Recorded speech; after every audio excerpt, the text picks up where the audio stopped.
तो फिल्म की शुरुआत ही एक शार्प शूटर ड्रासा से होती है, जो स्नाइपर ये काफी टाइम से अपने शिकार के इंतजार में थी और जैसे ही उसका टारगेट सामने आया वो एक ही गोली से उसे मार गिराती है और बाद में जिस बुलेट से उसने अपने टारगेट को मारा था उसी बुलेट का शेल अपने पास संभाल लेते हैं और यहीं से सीन शिफ्ट हो जाते हैं लवाई की तरफ। पता चला है कि वो भी एक शार्प शूटर है और आर्मी का सोल्जर भी रह चुका है। इस टाइम उसे एक फैसिलिटी में मिस बर्थ बुलाती है जो किसी सीक्रेट मिशन के लिए काम करती है। लवा के सामने लवाई की रिपोर्ट चेक करते हुए बोलेवा से काफी इम्प्रेस नजर आ रही थी, क्योंकि लवाई ने 200 से भी ज्यादा किल अपनी एक ही शूट से पॉसिबल बनाए थे। यानी उसने 200 से ज्यादा मर्डर किए थे अपनी स्नाइपर की हेल्प से। उसका निशाना बहुत अच्छा था। अब भोलीवा से कुछ बातें करती है और उसे अपने सीक्रेट मिशन के लिए हीरे कर लेती है। दूसरी तरफ दोबारा हमें ड्रासा को दिखाया जाता है जो रशिया में अपने दांत के पास आई है। ड्रासा एक बंटी हंटर है। गिनी पैसों के लिए वो दूसरों को मारने का काम करती है, लेकिन उसके बाद उसे अपने किए पर काफी पछतावा होता है।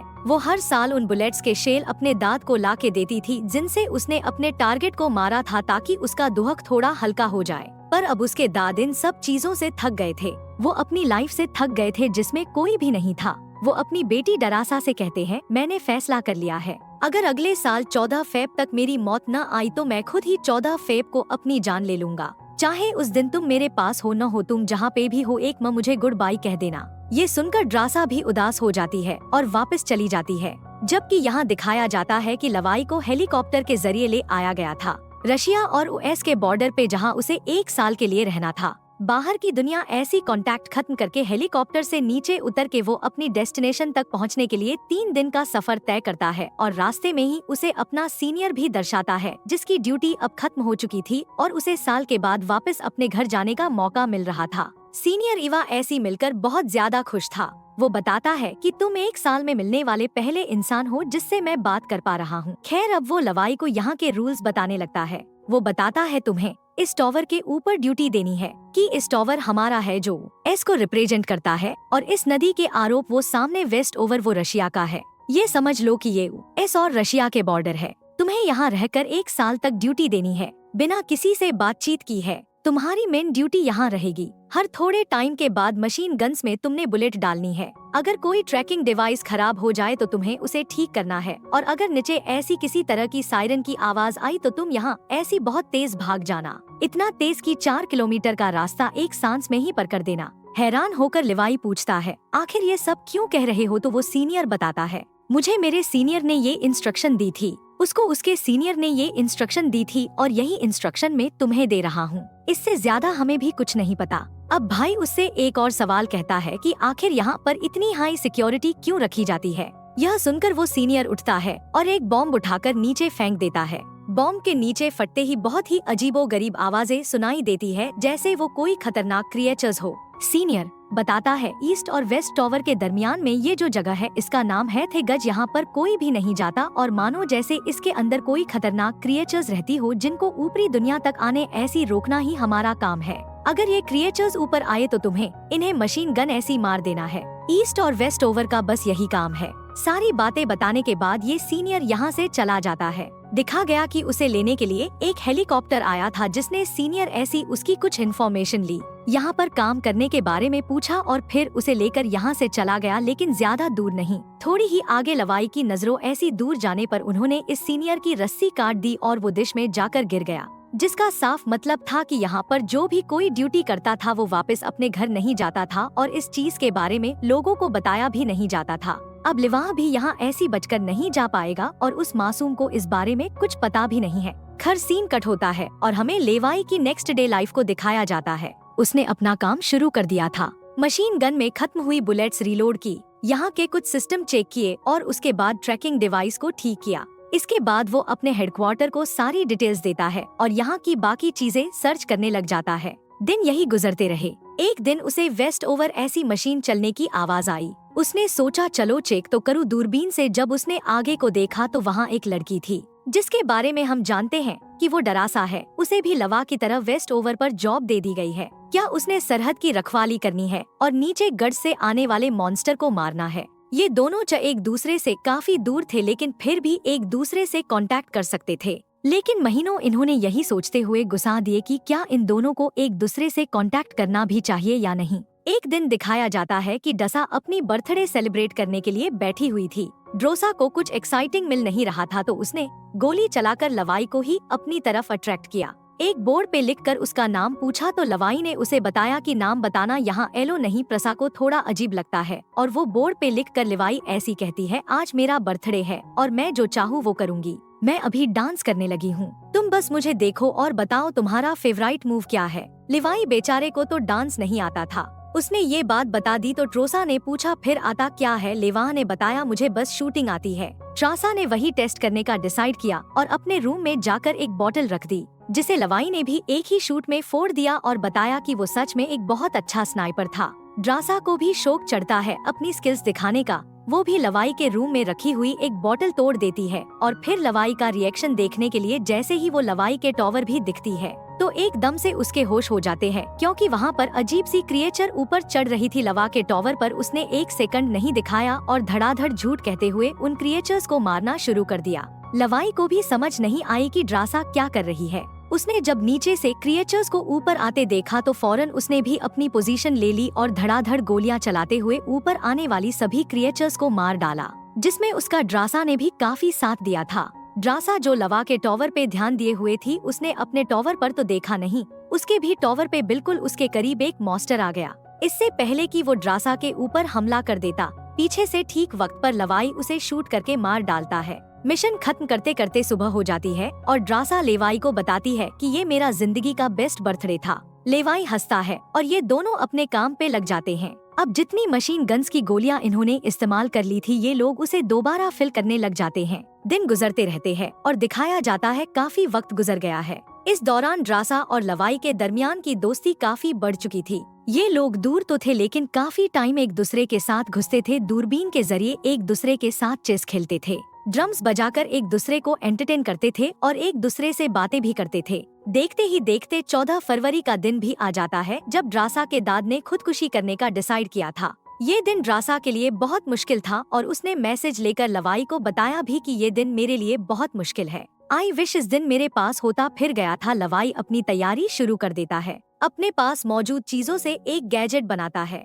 और तार के जगह वेस्ट टॉवर पे जाने का डिसाइड करता है। एक छोटे से रॉकेट के जरिए अपनी रस्सी वो वेस्ट ओवर तक फेंक देता है, जिसे पकड़कर ड्रासा अच्छी तरह बांध देती है और आने से पहले लेफ उसे लिख के बताता है, कैसा हुआ अगर आज हम दोनों डिनर साथ करें। जो सुनकर ड्रासा काफी खुश हो गई और अब लफ ने तार के जरिए अपना सफर शुरू कर दिया। आधे रास्ते तक तो वो ग्रेविटी की वजह से चला गया, लेकिन आगे का सफर उसे लटक लटक कर मुश्किल से तय करना पड़ा। लेकिन फाइनल वो अब ड्रासा के पास था। दूसरी तरफ डोसा उसको वेलकम करने के लिए फ्लोरस के खड़ी थी, लेकिन इस टाइम लवा की हालत काफी खराब थी। 2 घंटे की वो मेहनत करके आया था, उसे फ्रेश होने की जरूरत थी। फ्रेश होने के बाद दिखाया जाता है कि ये दोनों डिनर के लिए बैठ जाते हैं। डिनर करते हुए डसा आखिर बता ही देती है कि आज का दिन उसके लिए क्यों इतना मुश्किल था। वो बताती है कि उसके दाद आज के दिन सुसाइड कर चुके होंगे, इसीलिए वो बहुत दुखी थी। रास्ता का ध्यान भटकाने के लिए लिवाई उसे अपनी बैकग्राउंड स्टोरी बताने लगता है कि उसके दाद ग्रैंडपा सारे ही सोल्जर्स थे। बातें करते हुए ये लोग डांस करना शुरू कर देते हैं और काफी टाइम एक साथ गुजारते हैं। लवाई ने रात यही गुजारी और सुबह होने पर वापस जाने के लिए अपनी तार से लटक गया, लेकिन गलती से ये तार उसके टॉवर वाले माइन से टकरा गई और बम ब्लास्ट होने की वजह से वो तार टूट गई और लिवाई जाकर सीधा थे गज में गिर गया। लवाई की जान बचाने के लिए डोसा भी कुछ पैराशूट्स और गन लेकर थे गज के अंदर जंप कर देती है, जो पानी से भरा था। इस पानी के अंदर अजीब येलो लाइट थी और हर जगह अजीबोगरीब चीजें थी। इस टाइम लवाई एक दरख्त ऐसी उल्टा लटका हुआ था और उसके ऊपर काफी सारे पा वाला एक बड़ा सा क्रिएचर हमला करने के लिए आ जाता है, जिसे लिवा अपनी गन से शूट करके मार तो देता है, लेकिन इस सब में दरख्त की वो शाख भी टूट जाती है जिसके साथ वो लटका हुआ था। वो नीचे आकर किसी और क्रिएचर पर गिर जाता है, जो क्रिएचर उसके ऊपर गिरते ही अपना मुंह खोल लेती है और दांतों को उसके जिस्म के ऊपर स्टैब करने वाले अंदाज में लगा देती है, इससे पहले कि ये क्रिएचर लिफाई को पूरी तरह अपने अंदर एब्जॉर्ब कर लेती। ठीक वक्त पे यहाँ पहुँच गए इस क्रिएचर के टेंट पे शूट करके विवाह की जान बचा लेती है, इससे पहले कि यहाँ पे लोग रिलैक्स हो पाते। कुछ अजीब से घोड़ों की तरह के क्रिएचर्स के ऊपर अजीब क्रिएचर्स सवार होकर इनके ऊपर हमला करने के लिए आ जाते हैं। यहाँ पर जो भी क्रिएचर थी वो अपनी असली हालत में नहीं थी। ऐसा लग रहा था कि मानो ये सारी क्रिएचर्स 2-2 या 3-3 चीजों का हाइब्रिड हो। जिस तरह ये घोड़े इनके अंदर ऐसी अजीब टेंटिकल्स निकाल रहे थे और उनके ऊपर जो इंसान थे वो किसी दरख्त और इंसान की शक्ल के थे। ये दोनों अपनी जान बचाने के लिए अपनी गन्स तान लेते हैं और अपने सामने आने वाले सभी दुश्मनों को मारते हुए आगे बढ़ने की कोशिश करते हैं। बेसिकली तो इनको यहाँ से वापस अपने टॉवर्स पर जाना था, लेकिन ड्रासा नीचे आते हुए अपनी वो डिवाइस खो चुकी थी जो रस्सी के जरिए इनको ऊपर की तरफ खींचती थी। ना चाहते हुए भी इन्हें इस गज के अंदर ही आके पड़ना पड़ता है, जहां हम देखते हैं कि पहले जो धुंध इनके येलो कलर की थी वो अजीब तरीके से ब्लू कलर में बदल जाती है और इन्हें यहाँ पे एक फैसिलिटी दिखाई जाती है जो एक साइंटिस्ट की थी जिन्होंने पहली मर्तबा बॉम्ब बनाया था। इस फैसिलिटी के इट पूरी एक कम्युनिटी भी थी। रासा और लवाई ये देखकर हैरान थे कि ऐसे ऐसे एक पूरी कम्युनिटी तबाह हो सकती है। चारों तरफ इन्हें खतरा ही महसूस हो रहा था, जिससे बचने के लिए ये लोग एक चर्च के अंदर चले गए, लेकिन इस चर्च के अंदर भी खतरा कम नहीं था। यहाँ पर बड़े बड़े स्पाइडर थे जिनकी मुंह की जगह इंसानी चेहरे थे और दांत बहुत ही ज्यादा खतरनाक, और वो एकदम से जंप करके लवा और ड्रासा दोनों के ऊपर ही हमला कर देते हैं। ये दोनों इन स्पाइडर्स को अपने ऊपर से उतारते हुए शूट करके यहाँ से बाहर निकलते हैं और एक दूसरे फैसिलिटी के अंदर जा घुसते हैं। ये जगह उन्हें किसी लैब की तरह लग रही थी। इसी लैब के अंदर इन्हें एक डीवीडी मिलती है जिससे प्ले करने पे ये एक डॉक्टर की वीडियो थी जो यहाँ पर होने वाले एक्सपेरिमेंट की डिटेल बता रही थी। असल में वो लोग एक्सपेरिमेंट कर रहे थे इंसानों के डीएनए पे। वो आम इंसानों को सुपर ह्यूमन बनाना चाहते थे और इन सुपर ह्यूमन को अपने डिफेंस सिस्टम में उसे करना चाहते थे, यानी वो इन सुपर ह्यूमन को सोल्डियर्स बनाना चाहते थे। लेकिन इन लोगों का एक्सपेरिमेंट खराब हो गया, जिसकी वजह ऐसी इंसानों को डीएनए के अंदर हर चीज का डीएनए मिलने लगा। इसीलिए यहाँ पर कई किस्म के हाइब्रिड्स बन गए। दरख्तों के अंदर इंसानों वाला डीएनए चला गया, जबकि इंसानों के अंदर दरख्तों वाला। ऐसे यहाँ पे कोई भी दरख्त नल सकता था जो इंसानों की तरह बात कर सकता है, सदर सकता है, और कोई भी इंसान ऐसा भी दिख सकता है जिसके अंदर ऐसी शाखें निकाल रही हूँ। एक अजीब बात वो ये भी बताती है कि इनका एक्सपेरिमेंट इतना खतरनाक हो गया था कि दरख्तों के अंदर ऑर्गन्स भी पैदा होने लगे थे, कि यहाँ पे जो छोटे छोटे इंसेक्ट्स भी थे,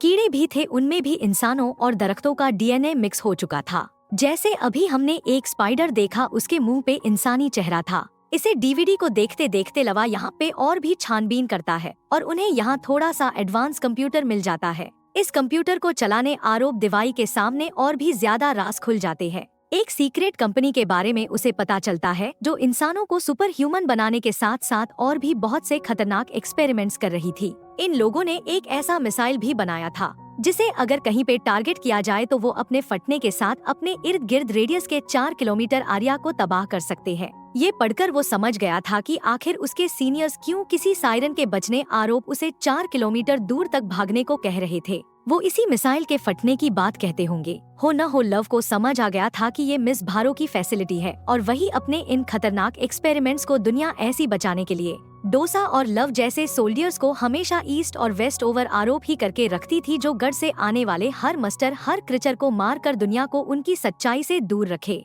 यहाँ पे मौजूद चीज ऐसी ये लोग पता चला लेते हैं कि इन एक्सपेरिमेंट के पीछे गवर्नमेंट का कोई हाथ नहीं रशियन गवर्नमेंट का और न ही यूएस गवर्नमेंट का। इन्हें पता चलता है कि निपार्थ यहाँ का सारा काम ड्रोन के जरिए करवाती थी, लेकिन फिर भी सारे काम ड्रोन और रोबोट नहीं कर सकते थे। जिस तरह ट्रैकिंग डिवाइस चंगे करना, मशीन गन में गोलियां भरना, इस तरह के कामों के लिए उन्हें इंसानों की जरूरत होती थी। इसीलिए ड्रासा और लवाई यहाँ थे। आज सारी सच्चाई रियलाइज होने के बाद ये लोग फौरन यहाँ से भागने की कोशिश करते हैं, लेकिन उसी दौरान इनके कुछ क्रिएचर्स घेरा बना लेती है और इन्हीं का घुमा हुआ वेपन्स का बैग इनके सामने लाकर रख देती है। ये इन मॉन्स्टर्स की चाल भी हो सकती थी, लेकिन ड्रासा और लवाई ने अपना बैग लेने का फैसला किया, क्योंकि अगर इनके पास गन ही ना होती तो ये लोग आगे लड़ते क्या। ड्रासा जैसे ही उस बैग को पकड़ने के लिए आंखें भरती है तो कोई आदमी उसके पाव को अपने ट्रैप में बंद करते हुए उसे खींचते हुए एक और जगह पे ले जाता है जो रेड जोन थी। यहाँ पर हर जगह रेड कलर की धुंध फैली हुई थी और इससे अंदाजा लगा सकते हैं कि ये जगह पहले से ज्यादा खतरनाक है।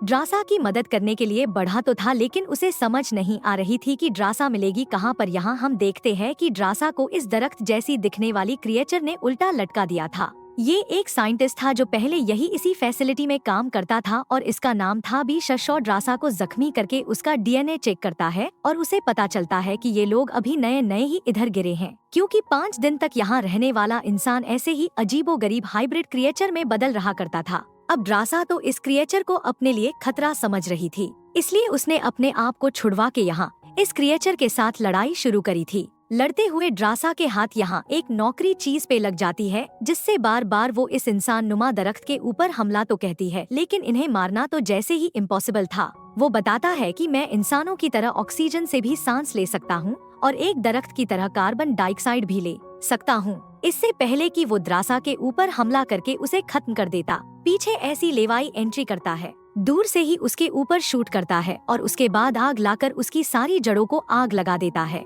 अब ये लोग वापस जाने का फैसला करते हैं, लेकिन यहाँ ऐसी दूसरी तरफ जाना तकरीबन नामुमकिन के बराबर था। इस जगह पे एक अजीब सा जाल फैला हुआ था जो ह्यूमन और प्लांट के डीएनए से बना था। इस जाल के अंदर बहुत सारे ह्यूमन ऑर्गन्स भी थे और साथ ही साथ दरख्तों की जड़ों की तरह ये एक नेटवर्क की तरह फैला हुआ था। सिंपल लैंग्वेज में कि इंसान और दरख्त यहाँ पे आपस में कनेक्टेड हुए थे। अब खतरा तो इन्हें मोल लेना ही था। ये लोग एंटर कर लेते हैं उस न जाल के अंदर और आहिस्ता आहिस्ता कदम आगे बढ़ाते हुए ये लोग किसी तरह इस जाल को पार कर ही रहे थे, लेकिन एकदम से ड्रासा का पा एक गलत जगह पर रखा गया। ऐसे ही जड़ों वाला इंसानी प्लांट एक्टिवेट हो जाता है और फौरन द्रासा के ऊपर हमला कर देता है।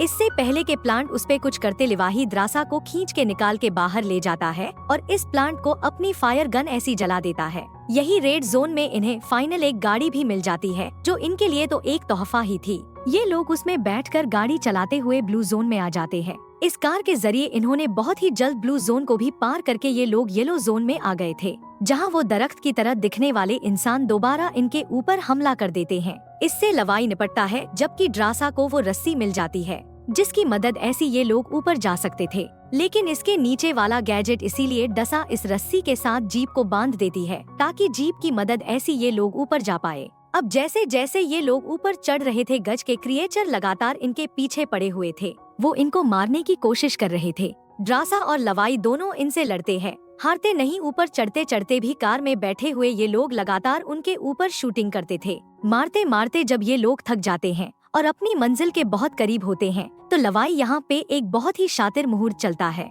वो अपनी जेब के पेट्रोल टैंक को खोल देता है, जिससे पेट्रोल नीचे गिरकर सारी क्रिएचर्स को भिगो देता है और ऊपर आते ही विवाह अपनी फायर गन ऐसी इन सब को जला देता है और ये क्रिएचर्स यहाँ पर खत्म हो जाती है और फाइनली ये लोग ऊपर भी आ जाते हैं। इतनी बड़ी हकीकतें इन्हें गज के बारे में पता चल चुकी थी अब, और ये लोग इस घने मिशन का हिस्सा बनने वाले नहीं थे। ये दोनों फैसला करते हैं कि जल्द ही ये दोनों जगह छोड़कर चले जाएंगे और कहीं दूर जाकर अपनी नई जिंदगी बसर करेंगे। ड्रासा लवा से शेयर करती है कि फ्रांस में उसके पास एक ऐसी जगह है जिसके बारे में कोई नहीं जानता और कोई उसे ढूंढ भी नहीं पाएगा। वहाँ इस टाइम ये दोनों ड्रासा के गिन वेस्ट टावर पे थे। लव ड्रासा से कहता है, मैं इस टाइम अपने टावर पे जाता हूँ और वहाँ पर एक टाइम बॉम्ब सेट कर देता हूँ ताकि वहाँ की सारी चीजें तबाह हो जाए और हमारे बारे में किसी को कोई खबर न हो। इस टाइम बॉम्ब को एक्टिवेट करने के बाद में कुछ मिसाइल को ऑन कर दूंगा जो नीचे गज को खत्म कर देगा और मिस बार्थो के ये सारे एक्सपेरिमेंट भी खत्म हो जाएंगे। दुनिया को इनसे कोई खतरा नहीं रहेगा। अपना प्लान बनाने के बाद वो तो ईस्ट ओवर पे आ गया था, जहां आते ही उसे मिस बार्थो कांटेक्ट करते हैं। असल में उसे पता सदर गया था कि नीचे गज में उनके कंप्यूटर एक्टिवेट हुए थे। वो लव से पूछती है, क्या ये कंप्यूटर तुमने एक्टिवेट किए? लव साफ झूठ बोल देता है कि नहीं, मैं तो नीचे गया ही नहीं। वो समझ गई थी कि अगर लवाई नीचे नहीं गया तो दूसरी तरफ ऐसी ड्रासा नीचे गई होगी और इन्हें कहीं न कहीं अब गज की हकीकत पता चल चुकी है। इसीलिए फैसला करती है कि अगले ही दिन ड्रासा और लवाई दोनों को ही मरवा देंगी, क्योंकि अगर ये दुनिया में आ गए तो ये निथो की सच्चाई भी दुनिया के सामने ले आएंगे। अगले दिन दिखाया जाता है कि ड्रासा और लवाई दोनों ही यहाँ से जाने की तैयारी कर रहे थे और तार बांध रहे थे। लेवाई बॉम्ब एक्टिवेट करने की कोशिश में था और उसी टाइम मिस भारतो पहुँच जाती है अपने हेलीकॉप्टर के लिए। मिस भारतो को देखते ही लेवा समझ गया कि वो जरूर उसे मारने के लिए आई है, इसीलिए वो फौरन यहाँ से भाग जाता है और मिस भारतो के लोग उसके पीछे पड़ जाते हैं। लोग क्या, उसके ड्रोन हेलीकॉप्टर सब के सब अब लवा के पीछे थे। लव जानता था कि उसे ये सब तबाह करके ही आगे जाना है, इसीलिए वो अपनी स्पीड कम करता है और अपनी लाइफ का एक बहुत बड़ा शॉट मारता है। कई किलोमीटर दूर का उसने अपनी उस डिवाइस को शूट कर दिया था जो नीचे मिसाइल के साथ कनेक्टेड थी। इस मशीन को शूट करते ही नीचे कुछ ही सेकंड में वो मिसाइल फट जाता। वो शूट करके जितना तेज हो सके वो भागता है। दूसरी तरफ लवाई भी उसका प्लान जानती थी। वो भी वहाँ से बहुत दूर भाग गई, लेकिन किस्मत को ये मंजूर नहीं था कि ये दोनों मिले। ड्रासा तो उस बम से बच गई, लेकिन लवाई उस बम की आग की चपेट में आ गया और वहीं पानी में गिरकर मारा गया। लेकिन अच्छी बात ये थी कि नीचे थे गज। वो अजीबोगरीब फैसिलिटी खत्म हो गई जिससे दुनिया को एक दिन खतरा भी हो सकता था। दिखाया जाता है कि ड्रासा बचने के बावजूद भी 5 दिन तक दुनिया में नहीं जाती, क्योंकि असल में वो में रहकर आई थी, तो उन लोगों ने डिसाइड किया था कि वो 5 दिन तक आबादी वाले एरिया में नहीं जाएंगे, क्योंकि अगर उनके ऊपर किसी भी किस्म के वायरस ने हमला किया होगा तो वो 5 दिन के बाद ही सामने आएगा। 5 दिन तक जब ड्रासा बिल्कुल भी नहीं बदलती तो वो यहाँ ऐसी आबादी वाले एरिया में जाने का डिसाइड कर लेती है। काफी ऐसे दिखाया जाता है कि ड्रासा आज भी लवा को याद करती है। वो लवा की लिखी हुई पटरी कई मर्तबा पढ़ चुकी थी और आज भी वो पढ़कर रो रही थी। फ्रांस की वो सीक्रेट जगह जिसके बारे में उसने लवा को बताया था, वहीं पर उसने एक वेट्रेस की जॉब भी शुरू कर ली थी। एक दिन जॉब करते हुए सरप्राइजिंगली लवा उसके सामने आ जाता है। जिस तरह से ये लोग अपने डॉवर से एक दूसरे से बातें करते थे, लिख लिख कर लिवाई लिख कर उससे पूछता है क्या मुझे रैपिड प मिलेगी, जो उन्होंने लास्ट टाइम एक सलाद डिनर करते हुए खाई थी। ये देखकर डोसा की खुशी के इम्तिहान ही रहती है और वो एक्साइटमेंट में जाकर लवा को गले लगा देती है। और इन लोगों के इस सरप्राइज और अच्छे रेनियन के साथ ये मूवी यहीं खत्म हो जाती है।